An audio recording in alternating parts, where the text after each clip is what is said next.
अस्सलाम वालेकुम दोस्तों, अल सैयद ऑर्गेनिक ज़री फार्म इजाज़ रिजवी अर्ज़ कर रहा हूँ शालकोट से। ये डॉक्टर आसिफ शरीफ साहब की मेहरबानी से वही टेक्नोलॉजी पायदार कुदरती निज़ाम काश्तकारी पिकनिक के ज़रिए जो असूल व कवानीन है उसके तहत ये रेज़ बेड है 42 इंच का, हार्ड पैन तोड़ा था। और ये देसी लहसुन है, देसी गुलाबी। और ये देखें यहाँ पे कहते हैं कि जी लहसुन जो है वो बगैर गोडी के नहीं होता, इसको कोई गोडी नहीं है। लहसुन लगाने के बाद इसके ऊपर मल्च कर दिया था पराली के साथ। ये देखें पराली के साथ मल्च हुआ है। और इसके नीचे बेशुमार हशरात पैदा हो जाते हैं जो ज़मीन को नरम रखते हैं, उसकी गोडी करते रहते हैं, गंडोए जिस तरह गंडोया करता है।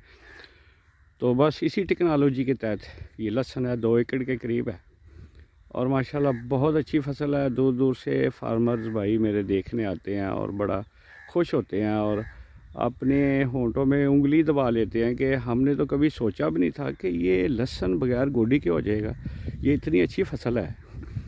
तो ये सारा क्रेडिट जाता है डॉक्टर आसिफ शरीफ साहब को, जिन्होंने हमारे फार्मर्स के लिए एक बहुत बड़ा हमारे लिए एक बहुत बड़ा इनाम है उनकी दी हुई तरीका काश्तकारी का कि हम सरवाइव कर रहे हैं।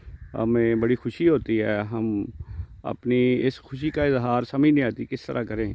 तो ये रेज़ बेड पे हमने कोई 2 एकड़ के करीब इसलिए ये लहसुन लगाया ताकि मैं अपने इलाके के तमाम फार्मर्स को ये फील्ड बता सकूं और उनको ये ट्रेनिंग दे सकूं कि इस तरह आप ये फसल को लगाएं और जो कन्वेंशनल क्रॉप्स हैं, गंदम है, मुंजी, गन्ना, ये वो सारा कुछ, उससे बाहर निकलें और नई नई फसलें लगाएं। इनमें पैसा ज़्यादा है, इनमें आप ज़्यादा अर्न कर सकते हैं।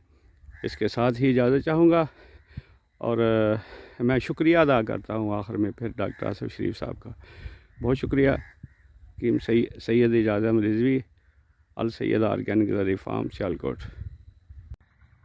यहाँ पे मैं अपने फार्मर्स भाइयों को ये बात बताना चाहता हूँ कि इसको गोडी ना करने की क्या वजह है। एक तो ये है कि जब इसका हार्ड पैन तो ब्रेक किया जाता है तो जितनी भी ज़मीन के अंदर जो भी फासद मादे पड़े हुए हैं वो सारे के सारे पानी लगाने के बाद वो ज़मीन के अंदर चले जाते हैं, ज़मीन बिल्कुल शफाफ हो जाती है। तो उसके बाद जब इसको रेज़ बेड बनाया जाता है 42 इंच का और पानी सिर्फ वाटर चैनल में लगाया जाता है और ये सीपेज जाती है, मॉइस्चर जाता है सिर्फ।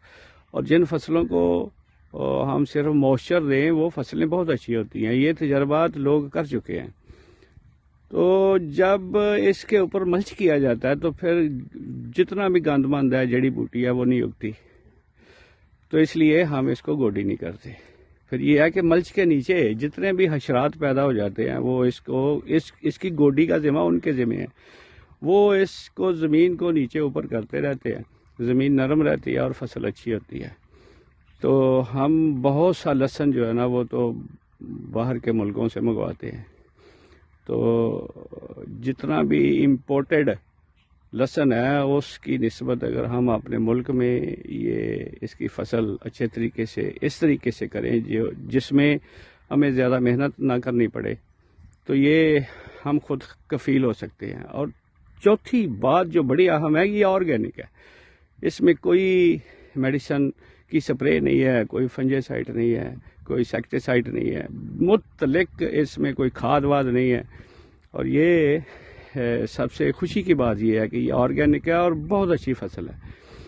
और ये मैं शुक्रगुजार हूँ डॉक्टर आसिफ शरीफ साहब का कि उन्होंने हमें ये एक नई टेक्नोलॉजी दी।